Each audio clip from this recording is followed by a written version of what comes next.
Today आज हम बात करेंगे कंपाइलर डिजाइंस का कोड ऑप्टिमाइजेशन टेक्निक्स। जैसा कि आप जानते हैं कि कोड ऑप्टिमाइजेशन टेक्निक्स दो तरह की होती है, machine independent code optimization techniques and machine dependent code optimization techniques. तो machine independent code optimization techniques पे बेसिकली आज हम फोकस करेंगे और machine independent code optimization techniques में मैं बात करूंगा common sub expressions eliminations. Common sub expressions eliminations का मतलब है कि यदि आपके प्रोग्राम में यदि 100 लाइंस का प्रोग्राम्स है, सपोज दैट मान लीजिए कि उसमें से 10 लाइंस आपकी कॉमन हो रही हैं, जिसका कॉमन हमारा कहने का तात्पर्य यह है कि उस कॉमन सब एक्सप्रेशंस की जो ऑपरेंड वैल्यू है वह इंटायर प्रोग्राम में उसकी वैल्यू चेंज नहीं हो रही है। आपका जो साइकिल है, इंस्ट्रक्शन साइकिल, हर पीस ऑफ कोड पर जाएगी और एग्जीक्यूट करेगी। तो आप एक बात बताएं कि जब आपका एक ही कोड है, कॉमन है, उसको बार बार आप रिकम्प्यूट आप कर रहे हैं तो आपका एग्जीक्यूशन टाइम ज़्यादा होगा। जब एग्जीक्यूशन टाइम ज़्यादा होगा तो आपका सिस्टम परफॉर्मेंस बहुत कम होगा। जैसा कि आप जानते हैं कि एग्जीक्यूशन टाइम्स पे इन्वर्सनली प्रोपोर्शनल होता है हमारा परफॉर्मेंस। मीन्स दैट यदि मैं आपकी बात करूं सिस्टम के परफॉर्मेंस का, तो परफॉर्मेंस ही directly proportional to 1 upon execution time, या मैं ये भी लाइन बोलूँ कि performance is inversely proportional to execution time. कहने का तात्पर्य मेरा यह है कि यदि एग्जीक्यूशन टाइम ज़्यादा होगा तो परफॉर्मेंस कम होगा। यदि परफॉर्मेंस की वैल्यू यदि आपको ज़्यादा करनी है अपने सिस्टम का, मीन्स दैट आपको एग्जीक्यूशन समय कम करना होगा, एग्जीक्यूशन टाइम आपको कम करना होगा। तो आप जो आपका कॉमन सब एक्सप्रेशंस यदि आपके प्रोग्राम में आते हैं 5, 10, 12, जिसकी ऑपरेंड वैल्यू बदल नहीं रही है, तो इस टाइप्स के एक्सप्रेशंस को आपको क्या करना है, आपको रिमूव कर देना है। तो आइए मैं आप लोगों से मैं बात कर लूँ कि कॉमन सब एक्सप्रेशंस एक्चुअली क्या होता है और एक एग्जाम्पल्स के थ्रू इस कॉमन सब एक्सप्रेशंस को हम लोग डिटेल समझते हैं।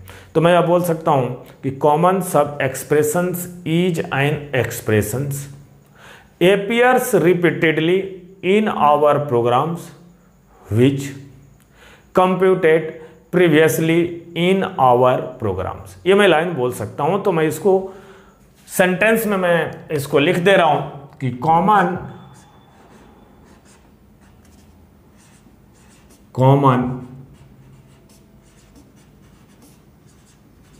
सब expressions is an expressions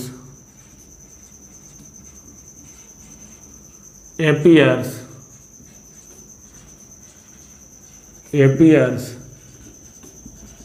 repeatedly in our program which computed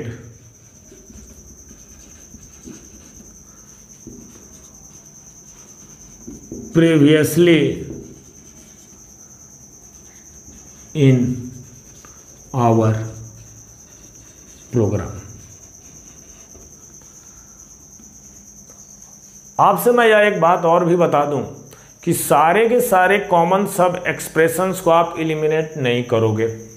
आप उस कॉमन सब एक्सप्रेशंस को एलिमिनेट करोगे जिस कॉमन सब एक्सप्रेशंस की वैल्यू पूरे इंटायर प्रोग्राम में ऑपरेंड वैल्यू चेंज नहीं हो रही है। आप उस कॉमन सब एक्सप्रेशंस को आप क्या करेंगे, आप एलिमिनेट करेंगे। If the operand value if the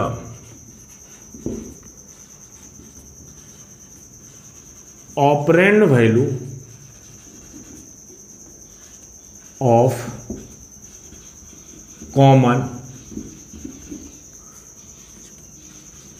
सब expressions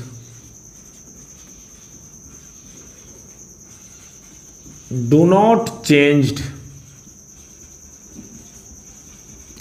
do not changed do not get changed all time in our program and result of common sub expressions result of common sub expressions instead which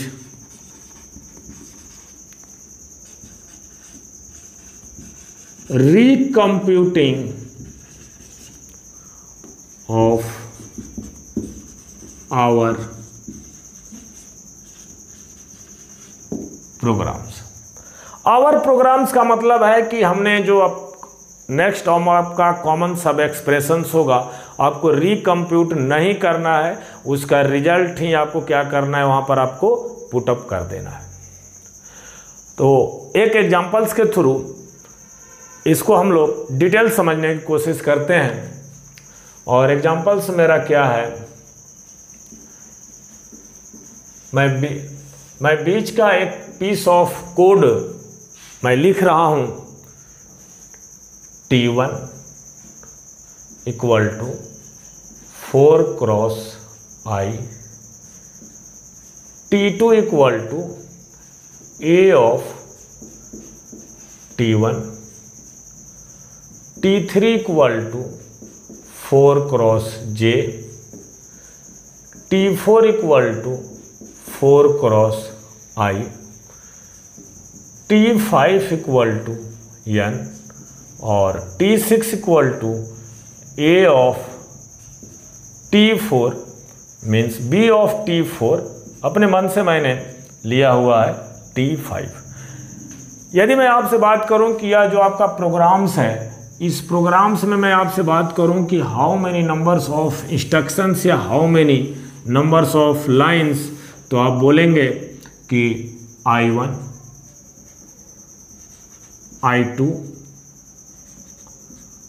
I3, I4, I5, I6। मतलब आपके programme में 6 line का code है। आप इस programme को आप ध्यान से देखेंगे तो T1 equal to 4 cross I, T4 equal to 4 cross I, जो यह 2 पीस ऑफ कोड है आपका कॉमन है। इसकी वैल्यू आपकी यहां पर जो है, यही वैल्यू आपकी यहां पर है। आप एक बात बताएं, इसको बार बार मुझे कंप्यूट करने का क्या मतलब है?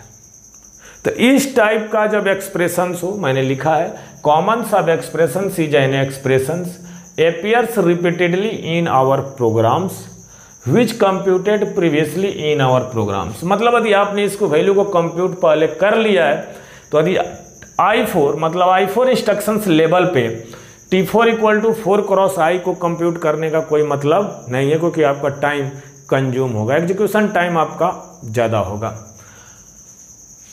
तो इस टाइप का जो कोड है आप इसको क्या करेंगे, आप एलिमिनेट कर देंगे। तो मान लेता हूं कि यदि मैंने इस लाइंस को मैं एलिमिनेट कर रहा हूं तो after common sub expressions eliminations आपके प्रोग्राम में जहां पे आपको 6 हो रहे थे, अब आपको कितने हो जाएंगे, 5 हो जाएंगे। तो आपको करना क्या है, आपको अप्लाई कर देना है common sub expressions eliminations, common sub expressions eliminations, common sub expressions eliminations. मैं इस पर कॉमन सब एक्सप्रेशंस एलिमिनेशंस यदि मैं अप्लाई कर रहा हूं तो इंस्ट्रक्शंस I1 और instructions I4 is a common sub expressions eliminations. तो I1 मैं बात करूं T1, तो T1 इक्वल टू आपका हो जाएगा 4 multiply I। T2 equal to हो जाएगा A ऑफ T1 और T3 इक्वल टू हो जाएगा 4 क्रॉस J और T5 ना लिख के मैं लिखूंगा T5, T4 ना लिख के मैं लिखूंगा T5 इक्वल टू N और T6 इक्वल टू मेरे पास हो जाएगा B of T1 plus N। आप T5 आप देखेंगे कि आपके पास जो आपका पीस ऑफ कोड 6 था, तो अब आपके पास 1 2 3 4 5 हो गया। मैंने common sub expressions elimination apply किया, तो आपका जो यह आपका ओरिजिनल्स प्रोग्राम था और इस ओरिजिनल्स प्रोग्राम में आपके पास एक कॉमन सब एक्सप्रेशंस था T1 equal to 4 cross I और T4 equal to 4 cross I। यदि आप कोड ऑप्टिमाइज कर रहे हैं, मशीन इंडिपेंडेंट कोड ऑप्टिमाइज मतलब आपका independent of architecture of design of machines, तो इस तरह के कोड को आपको कॉमन सब एक्सप्रेशंस के थ्रू आपको एलिमिनेट कर देंगे, तो जो आपका साइज ऑफ प्रोग्राम का कोड है वह आपका रीसाइज हो जाएगा, छोटा हो जाएगा। मेरा मेन मोटिव है reduce the size of program code. तो आई होप दैट कि यह वीडियो आपको बहुत पसंद आएगा।